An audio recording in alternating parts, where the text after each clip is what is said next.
Bonjour à tous, merci encore de votre fidélité. Très heureux de vous retrouver pour ce nouveau numéro de School TV Le Mag. Vous le savez, on est ensemble pendant 30 minutes, une demi-heure pour faire le point sur la scolarité de vos enfants, avec aujourd'hui une école vraiment pas comme les autres et qui fait la part belle au numérique. Voici sans plus tarder le sommaire de cette émission. Elle a été créée en Arménie. Aujourd'hui, l'école Toumo rayonne notamment en France. Paris et Lyon ont d'ores et déjà craqué sur cet apprentissage passé sous le signe de l'auto-formation. Comment ça marche? Est-ce ouvert à tous? Irène Capron sort sa loupe dans un instant. Et puis la créativité n'a pas de limite chez les enfants. Encore faut-il qu'ils aient les bons outils pour s'exprimer. Comment le programme Toumo révèle, voire booste la créativité? Quelle est la pédagogie privilégiée? Et puis comment s'adapte-t-elle à chaque enfant? Vous le verrez là aussi dans un instant. Enfin, cinéma, animation, modélisation 3D, programmation, entre autres. Toumo suscite-t-il des vocations? Est-ce que ce programme se montre déterminant concernant l'orientation des élèves? Plus généralement, que peut apporter le numérique à l'école? Nous allons aborder tous ces sujets avec nos invités que je vous présente tout de suite. Claude Farge, bonjour. Bonjour. Merci beaucoup d'avoir accepté notre invitation. Vous êtes le directeur de... J'ai dit Toumo, on dit Toumo? On dit Toumo, Tumo, ça dépend. Toumo Paris 1. Toumo Paris 1. J'ai tout donné. Aussi du Forum des images. Exactement, en plein cœur de la capitale. Et Abderrahmane Bouyaya, bonjour. Tout va bien? Nickel. On va être gentil. Ouais. Étudiant en cinéma d'animation à l'Institut Sainte-Geneviève, Paris 6, et inscrit à Toumo Paris 1 depuis 3 ans. Depuis 3 ans, c'est magnifique. La loupe, Irina. Donc ce ne sera pas Tumo, mais Toumo. Oui, Toumo. C'est quoi? Alors, Toumo, c'est un centre extrascolaire de création numérique à 100% gratuit pour les jeunes de 12 à 18 ans. Ce programme a vu le jour en Arménie en 2011 par Sam et Silva Simonian. Les créateurs sont Marilou et Pegor Papadzian. Le programme s'est ensuite ouvert à l'international, Paris, Lyon, Beyrouth et Tirana. Et Toumo a ouvert ses portes en 2018 à Paris, au Forum des images. Même travailler son accent arménien, c'est magnifique. Qu'est-ce qu'on apprend à Toumo? Alors après le collège ou le lycée, les élèves peuvent se rendre à Toumo pour apprendre de façon ludique et développer des compétences dans 8 domaines créatifs du numérique. Alors les 8 domaines sont le cinéma, l'animation, les jeux vidéo, la modélisation 3D, le graphisme 2D, le dessin, la programmation et la musique. Toumo repose sur 3 étapes entre théorie et pratique, l'auto-formation, les labs et les master labs. Regardez. Ils vont créer leur parcours d'apprentissage au travers d'activités en auto-formation, avec le soutien bienveillant des animateurs Toumo. Ils accèdent ensuite au lab conduit par nos experts. Et enfin, au Master Lab, des ateliers uniques conçus et menés par des pros du monde entier. Après quelques années chez Toumo à développer leurs compétences en art et technologie, les étudiants auront constitué un impressionnant portfolio de leurs travaux et seront armés d'une confiance à toute épreuve, prêts à voler de leurs propres ailes. Rien ne pourra les arrêter. Voilà pour cet extrait. Irina, qui peut participer à Toumo et surtout comment on s'inscrit? Alors Toumo s'adresse à tous les jeunes de 12 à 18 ans. Vous pouvez vous inscrire en ligne sur le site de Toumo Paris ou alors en vous déplaçant directement au Forum des images. C'est très simple. Toumo, c'est parti pour l'expression orale. Et je vous rappelle nos invités, Claude Farge, qui est directeur de Toumo Paris 1, et Abderrahmane Bouyaya, qui est étudiant en cinéma, qui est inscrit à Toumo Paris 1 depuis maintenant 3 ans. Toumo développe une pédagogie qui repose sur l'auto-formation. Ça se fait tablette en main et casque sur les oreilles, ça se passe comme ça chez vous? Alors, c'est plutôt studieux? C'est très studieux. Parfois, c'est trop studieux. Justement, on en parlait tout à l'heure. Ah bon? Pourquoi? On hésite à mettre davantage de musique pour que ça groove davantage. D'accord. Mais oui, chaque élève a des tablettes. Alors, ça peut être soit... Faut le calme au Forum des images, c'est pas grave. Non, nous, on n'est pas pour le calme au Forum des images. On est pour que, justement, quand on parle de créativité, il faut que ça bouillonne, il faut de l'interaction. Donc, Toumo est aussi fait pour ça. Donc, évidemment, on va parler de l'outil informatique et du matériel qu'on a mis à disposition des jeunes de manière gratuite. Mais il y a aussi un gros accompagnement humain. C'est-à-dire que les élèves sont suivis par des animateurs. L'outil informatique est vraiment là aussi pour soulager l'accompagnant de la partie un peu administrative et rébarbative pour qu'il se concentre sur le suivi de l'élève et voir de semaine en semaine sa progression, quels sont les champs qu'il faut davantage explorer et ainsi de suite. Question à 10 000 $. Quelle est l'essence de la pédagogie de cette école Toumo qui est née, on le rappelle, Irina le disait, en Arménie, qui a séduit notamment la maire de Paris, j'ai vu? Elle a séduit Anne Hidalgo lorsqu'elle s'est rendue en Arménie il y a à peu près 5 ans. Alors, justement, quand on en parle entre nous, en fait, ce qui est absolument... Alors, j'ai tendance à dire que c'est génial Toumo, j'en parle d'autant plus volontiers que ce n'est pas nous qui l'avons inventé. C'est aussi une des bases, c'est tout à l'honneur de la mairie de Paris et du Forum des images de s'être inspiré, de revendiquer, de s'être inspiré d'un modèle à l'international. C'est assez rare finalement dans ce genre de choses. Tout le monde dit toujours c'est moi qui l'ai inventé, c'est moi qui l'ai inventé, là on n'a rien inventé. Par contre la raison pour laquelle on l'a choisi, c'est qu'ils ont réussi à agréger de manière très innovante des choses qui préexistaient. C'est-à-dire, on parle souvent apprentissage par projet ou apprentissage de manière plus descendante. Ouais. Là, c'est différentes étapes qui succèdent de manière logique, appuyées par un outil, pour justement avoir ces différents types d'apprentissage qui se complètent les uns les autres. En ça, c'est particulier. Et puis, il y a un autre point qui est très important. La présentation faite par Iriana était très complète, mais il y a aussi un axe que nous, on a voulu dès le départ, c'est la dimension sociale dans ce projet TUMO. C'est-à-dire que TUMO s'adresse aussi bien aux garçons qu'aux filles, s'adresse aussi bien aux enfants qui habitent dans le centre de Paris qu'aux enfants qui sont en proche banlieue. Donc certes, ils apprennent tout ça, le code. Ça s'adresse à tout le monde, sauf qu'il faut avoir entre 12 et 18 ans. Entre 12 et 18 ans au moment de l'inscription. Après, tu en as un bon exemple. Oui, j'allais dire. Sinon, Abderrahmane, dis donc, continuer à 21 ans, là. Très longtemps. Mais non, ce que je voulais dire, c'est qu'on apprend aussi tout un tas d'autres choses que simplement faire du film. On apprend à travailler ensemble. On apprend à se servir de l'outil informatique. Enfin, grosso modo, l'idée, c'est de dire c'est sympa l'informatique, c'est sympa Facebook, c'est sympa tout ça, mais il faut passer d'une démarche un peu de consommateur à une démarche d'acteur. C'est un outil d'émancipation, c'est un outil pour le citoyen numérique. C'est pas juste un outil pour ingurgiter de la matière. D'accord. Et donc, on apprend ça aussi à TUMO, un regard critique sur tout ça. Un regard critique et qui se repose notamment sur un logiciel. On parlait de cette tablette et de ce casque. Le logiciel qui a été créé en 2011, updaté, j'imagine, mois après mois. Et il repose sur quelle base? Comment il fonctionne? C'est une web app, finalement assez simple. Le cœur n'est pas technologique. Le cœur, c'est vraiment toute la pensée qu'il y a derrière, l'organisation des différents modules entre eux, la manière dont ils interagissent, la manière dont on peut créer un parcours personnalisé pour l'élève. Donc, c'est pas une révolution technologique, c'est une révolution intellectuelle. Et puis, l'outil ne fait pas tout, puisque par définition, nos élèves apprennent, lorsqu'ils sont à distance en auto-formation, à se servir de logiciels libres. Donc, ça veut dire qu'ils peuvent faire chez eux aussi les exercices qu'ils font chez nous. Et après, lorsqu'ils sont en lab, ils se servent d'outils professionnels. Donc, on est vraiment aussi dans une logique professionnalisante. Et ça, c'est pas l'outil TUMO qui le fait, c'est des outils comme Premiere, Adobe et ainsi de suite. D'accord. Abderrahmane, tu as connu comment TUMO? J'avais eu ça grâce à une affiche. D'accord. Un ami m'a passé, puisqu'il a vu que je m'intéressais à la création numérique. Et comme ça, je suis allé avec mes parents, parce qu'à cet âge-là, j'étais pas majeur. D'accord. Je suis allé avec mes parents m'inscrire à TUMO. Et c'était assez rapide. Mais ils t'ont dit quoi justement quand tu dis à tes parents, vous m'accompagnez à TUMO, et ils disent banco, on y va, on t'accompagne, et comment ça se passe? Le fait que c'était gratuit, ça les a... Ils m'ont dit, tiens, une activité extrascolaire pour mon fils, c'est cool. Ça dure combien de temps chaque session? C'est quoi? C'est 2 heures, 2-3 heures? Oui. Ça dépend? 3 heures. Bon, lui reste Officiellement 3 heures, sauf voilà. qu'on est en retard. Bon, je finissais par squatter, je restais 6 heures là-bas. Il y en a qui restent plus longtemps. Ah ouais. C'est assez libre, en vrai. On peut venir à peu près à quelle heure, mais tant que c'est à son horaire. Et ça dépend aussi de quel horaire on prend, puisqu'il y a des horaires qui empiètent sur les autres, par exemple de 15h, je crois, ou 15h à 17h30 et 17h30 à 18h, je pense que... Tu as été tout de suite séduit par le concept. Qu'est-ce qui t'a marqué justement dès ces premières rencontres, dès ces premières initiations, si je puis dire? Dans l'affiche, j'avais vu qu'il y avait de l'animation 2D. Ça m'intéressait de tester, et aussi programmation pour faire du jeu vidéo.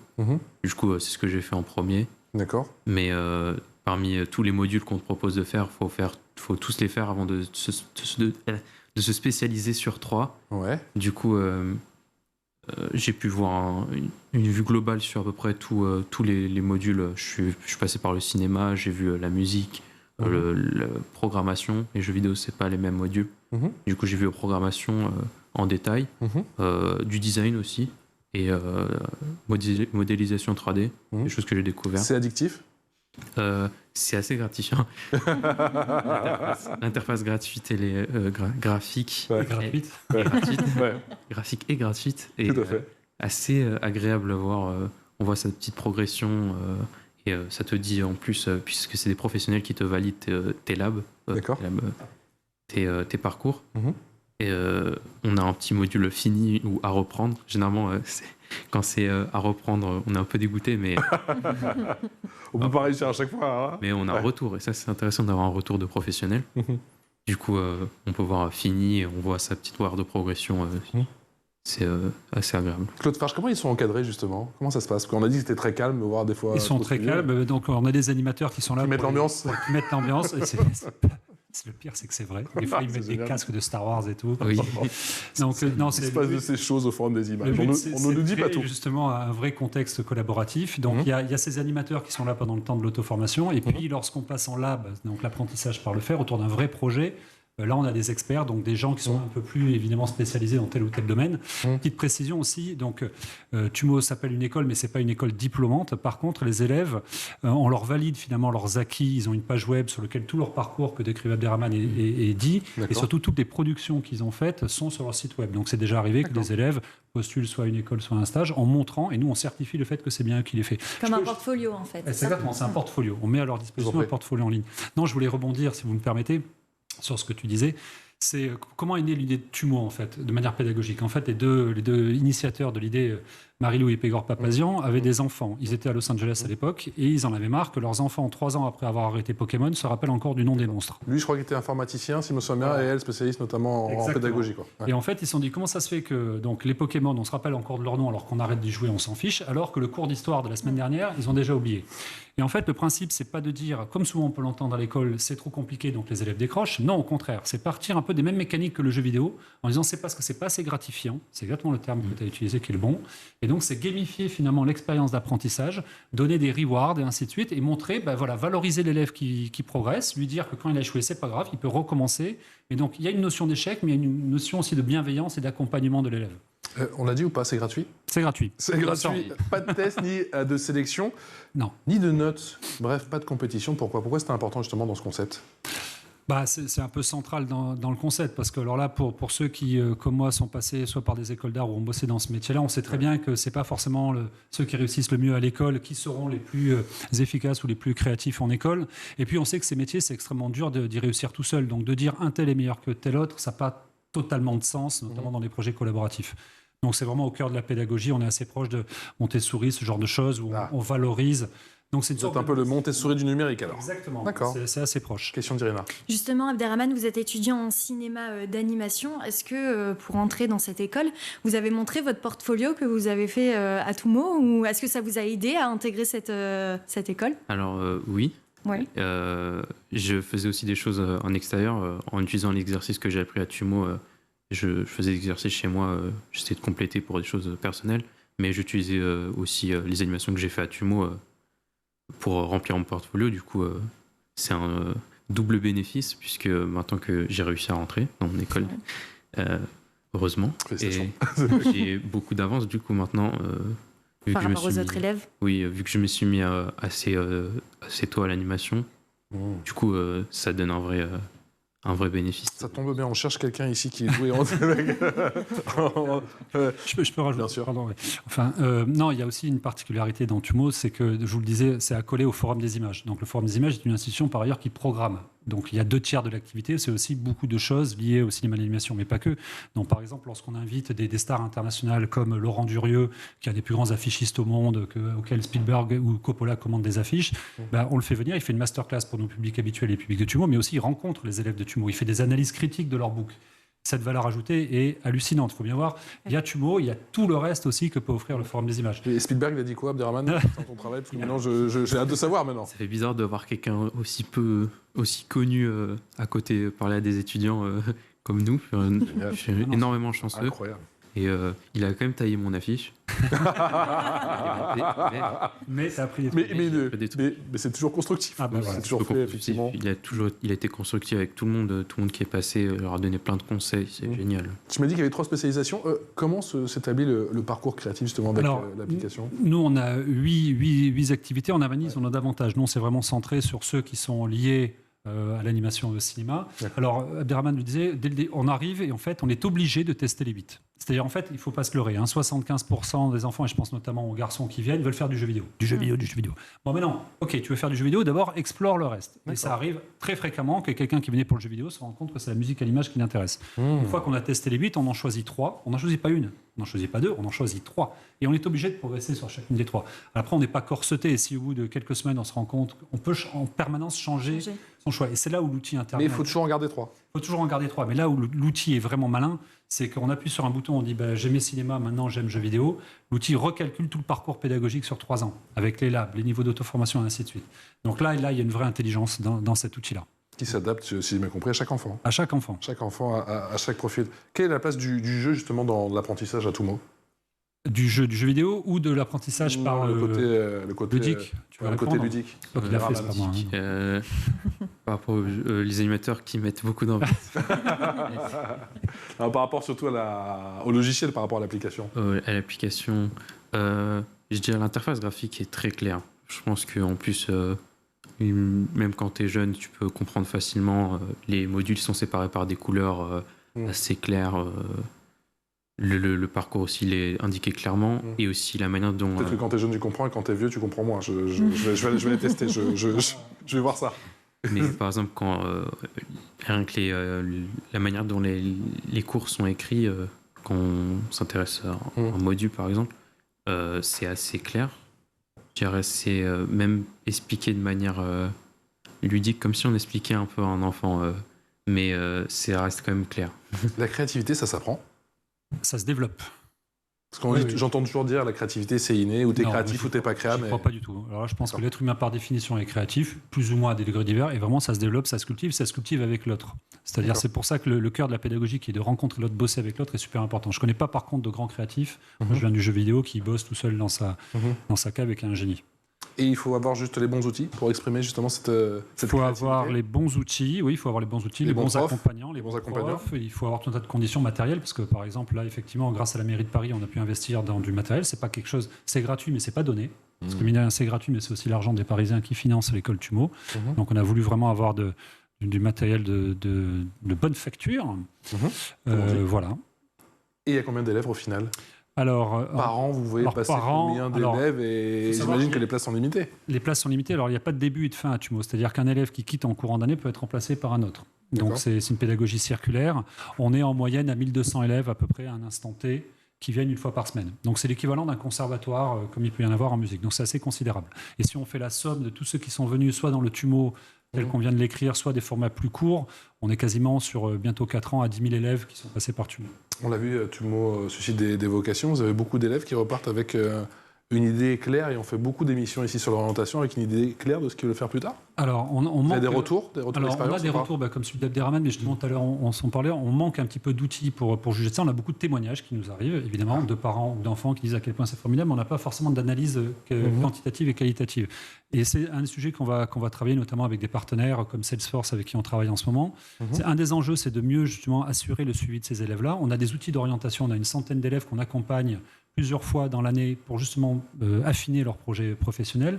Et puis il y a un autre aspect sur lequel on a beaucoup de témoignages et qu'on aimerait quantifier, c'est ok, super, à Tumo ils apprennent tout ce qu'on vient de dire, mais on se rend compte qu'il y a beaucoup d'élèves aussi qui retrouvent confiance à Tumo, grâce à Tumo, et dont les résultats scolaires par ailleurs s'améliorent très nettement. Donc on va essayer maintenant de construire un vrai projet scientifique avec des chercheurs et des expérimentations pour arriver à quantifier précisément cela. Parce que l'intuition, c'est aussi de se dire que grâce à ces outils-là, en se servant de ce qui est l'appétence naturelle des jeunes pour le jeu vidéo, le machin, etc., on peut aller beaucoup plus loin que ça. On peut leur apprendre comment se servir du numérique, retrouver la confiance en eux, arrêter le déterminisme social. On parlait de l'égalité garçon-fille, on a 40% de filles dans cette école, c'est considérable par rapport à des modèles équivalents.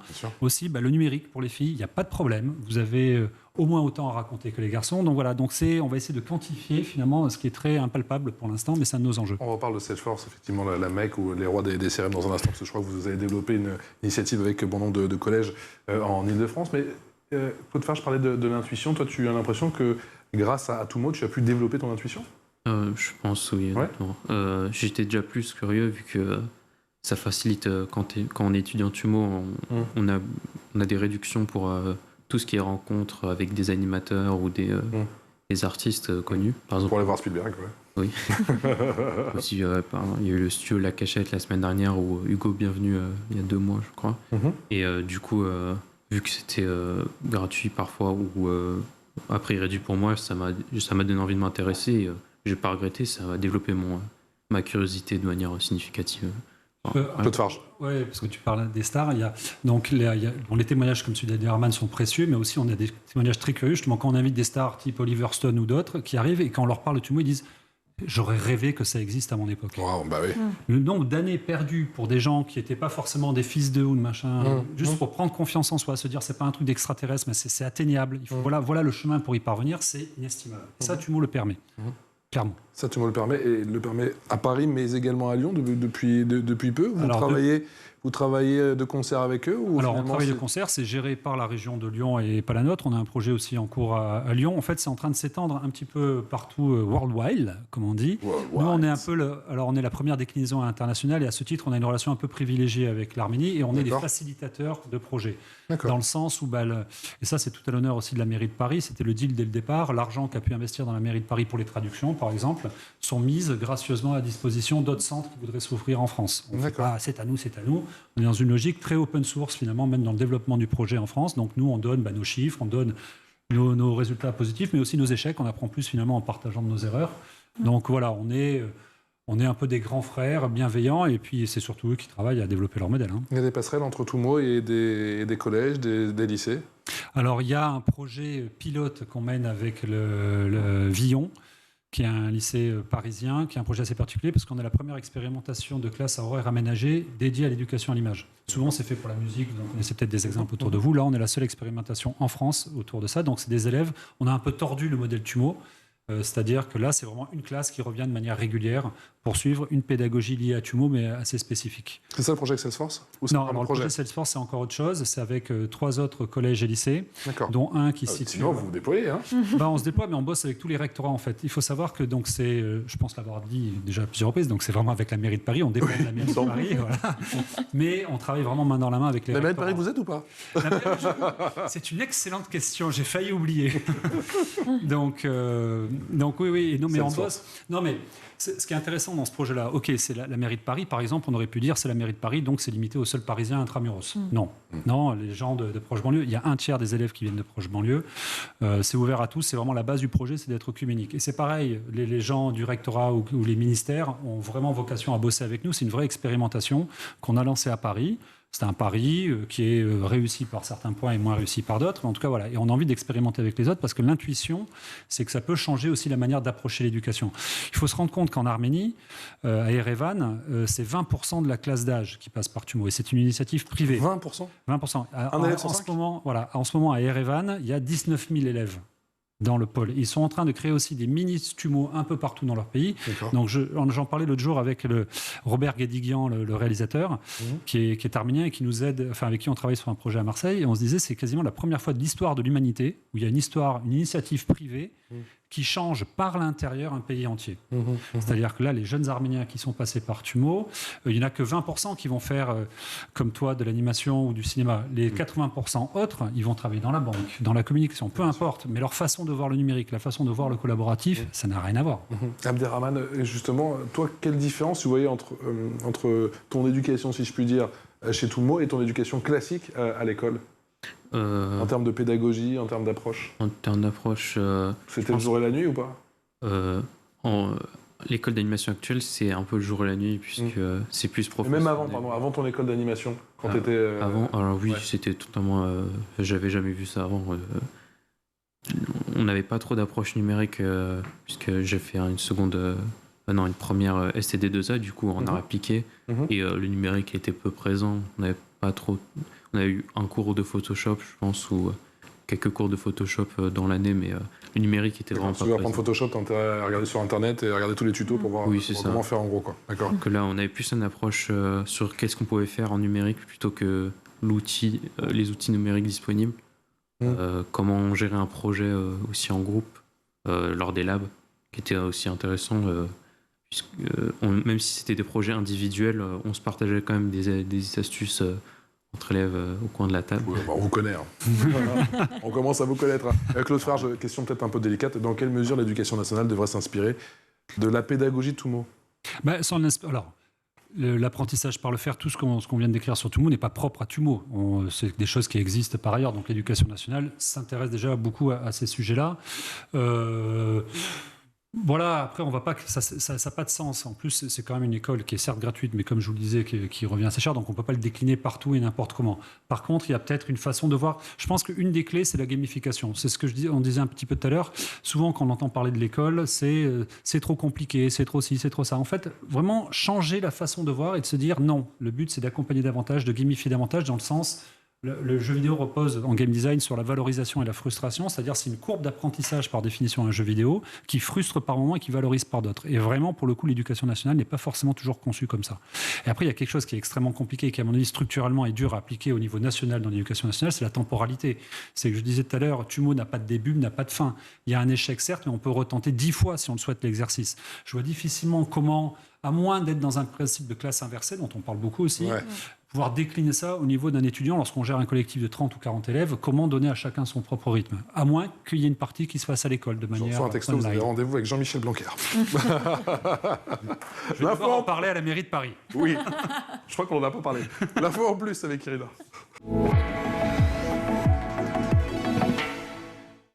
Irina, Tumo s'élargit, le Forum des images annoncé, c'était au mois de janvier 2022. Tumo, Paris 4, l'école du climat ? Exactement, elle se situe à l'Académie du climat dans le 4e arrondissement de Paris. L'école du climat est dédiée aux jeunes entre 9 et 25 ans. Elle propose des cycles de projets toujours autour de 8 spécialités. Alors les 8 spécialités sont végétaliser, habiter et se déplacer, s'habiller, les 3 R. Alors les 3 R sont réduire, réutiliser et recycler, manger, sensibiliser, décarboner, sobriété numérique. Quels sont les projets de cette école du climat à Tumo Paris 4 ? Alors, par exemple, en janvier et en février, les élèves ont réalisé une fiction climatique et fabriqué un instrument à partir de matériaux recyclés. En mars jusqu'au 23 avril, ils apprennent à créer un écosystème dans une bouteille et à réaliser un jeu sur le climat qui s'appelle Climopoly. Et en mai jusqu'en juin, ils apprendront à réaliser une vidéo en stop motion autour des déchets électroniques et ils organiseront une campagne de sensibilisation. Justement, la semaine prochaine, on recevra le délégué pédagogique de Tumo Paris 4. Il s'agit de Pierre Riconneau pour en parler sur notre plateau de School TV, le mag. Vous ne cessez de faire des petits. C'est parti, la révolution en Tumo est en marche. Ah oui, mais on est des Restons modestes. Oh, mais on y est Non, mais pour c'est rien. super, comme vous l'avez dit, c'est la première fois Non, qu'une c'est initiative chouette. privée. Ouais. Non, c'est chouette. Ouais, c'est très. Non, c'est enthousiasmant. Et en fait, vraiment, ce qui est dans une vie précédente, je suis dans une autre institution et on se posait chaque fois la question. Il y a une sorte de paradoxe. Dès qu'on essaye d'être assez pertinent dans le propos, on est obligé de réduire les effectifs, réduire la jauge, comme on dit dans le métier. Et dès qu'on veut avoir une large jauge, beaucoup de gens, on est obligé d'être plus simple dans ce qu'on donne. Tumo, ce qui est vachement malin dans l'agrégation des choses, c'est qu'on peut à la fois gérer une grande quantité d'étudiants, donc 1200, je disais, mais en même temps être très profond dans les contenus. C'est en ça que c'est vraiment malin. Et c'est en ça que nous, on est enthousiastes à l'idée d'accompagner ce projet. On est juste un des maillons d'une longue chaîne qui est en train de se créer au niveau international. On est très fiers d'avoir été le premier maillon international et de donner la main aux autres. Voilà. Pourquoi vous dites que c'est le Montessori du numérique au final, Tumo ? Je trouve qu'il y a dans les valeurs qui sont professées lorsqu'on lit ce que peut faire cette école-là ou d'autres, on se rapproche beaucoup en termes de valeurs sur la bienveillance, le respect de l'autre. Alors, j'aime pas beaucoup les anglicismes, mais on parle beaucoup de soft skills aussi. On parle pas simplement d'apprentissage dur. On parle de savoir-être autant que de savoir, tout simplement. Abderrahmane ? Je confirme. Je suis totalement d'accord. Toi, tu veux faire quoi plus tard, du coup ? J'aimerais être animateur 2D ou travailler dans un studio, si possible en France. Mais à part ça... on aimerait bien me garder, si possible, parce que c'est partout aux États-Unis, notamment. Je resterai à la maison. Hein, je resterai à côté. Il y a combien d'années d'études, justement, toi qui as entamé ces études à Paris 6 3 ans. La formation sous 3 ans, c'est un DNMAID. D'accord. C'est la nouvelle réforme, je crois, du coup, maintenant. Ça s'appelle un DNMAID. Et après ça, on peut continuer après sur une autre école pour se spécialiser, pour faire un bac plus 5. Et pendant tout ce temps-là, tu penses que tu vas encore squatter chez Tumo ou pas ? Oui. Je pose la question pour Claude Farge. On l'accepte. Vous l'acceptez ? Ah oui. Mais il y a de plus en plus d'étudiants, au final, comme Abderrahmane, qui reviennent qui continuent à être sur les bancs de l'école Tumo ? Alors justement, pour l'émission, on a regardé un petit peu, on a creusé nos chiffres, on s'est rendu compte qu'il y a à peu près 20% d'élèves comme lui, qui restent plus de 2 ans et demi, 3 ans. Donc, ce qui est quand même assez considérable, il faut savoir que beaucoup d'élèves quittent au bout de 2 ans. D'accord. Alors souvent, c'est très lié aussi au fait qu'ils progressent même dans leur scolarité par ailleurs, donc ils peuvent avoir le bac ou d'autres enjeux, donc voilà. Et pendant tout ce temps-là, parce que maintenant tu as 21 ans, si je ne m'abuse, ça fait... Ouais. 47 ans, c'est incroyable. J'ai 18 ans. 18 ans. Je croyais que tu avais 20 ans, je sais pas quoi, mais j'ai fait 18 plus 3, 18 ans. Plus mûr que ton mais, âge. Mais le logiciel, il s'adapte, l'intelligence artificielle, elle s'adapte justement... Non. D'accord. Ouais, ça s'adapte pas à l'âge. Ça s'adapte pas. Non, mais justement. Bon, il y a un âge limite, Abderrahmane, il va falloir arrêter. Alors, vous parliez justement par rapport aux seniors. Justement, ce qui est fou, c'est que l'outil est tellement bien fait qu'on a beaucoup de gens au Forum des images, des publics plus traditionnels qui sont plus âgés, qui regardent Tumo avec envie, qui se disent mais à quand le Tumo justement pour les plus âgés? Parce que là, on pourrait aussi parler de fracture numérique, on peut parler de tout un tas d'autres sujets avec Tumo. Et on se rend compte, alors peut-être qu'il faudrait changer les graphismes pour qu'ils soient un peu moins kawaii et peut-être un peu plus senior. Mais c'est pas grave. Les contenus, enfin, moi, c'est un des premiers tests que j'ai fait. Moi, j'ai fait 15 ans dans le jeu vidéo. Le premier truc que j'ai fait, c'est regarder les contenus et entrer à l'animation, au jeu vidéo, etc. Je peux vous garantir qu'il n'y a pas beaucoup de choses non plus qu'on voyait dans les écoles en France. Il faut voir aussi que Tumo a une méthode d'apprentissage qui est très anglo-saxonne à la base. On est aussi beaucoup dans le... avant d'être un artiste, apprends à être un artisan, mon fils. On est un peu dans ce genre de démarche. Et donc, il y a des fondamentaux, finalement, qui paraissent assez évidents, mais qui ne sont pas, pour le coup, très, très rebâchés en école plus traditionnelle. Un grand merci d'être venu nous présenter Tumo au Forum des images à Paris. Je vous rappelle que c'est aussi ouvert du côté de Lyon et qu'il y a cette nouvelle initiative avec Salesforce, je crois, dans plusieurs collèges d'Île-de-France. Abderrahmane, on me dit merde pour la suite. Et reviens nous voir. Et reviens nous voir très bientôt. Et dans dédicace, School TV Le Mac. Dédicace à ta prof, attention. Hein. Dédicace à mon animatrice Ad, qui a été formidable sur ces 3 années.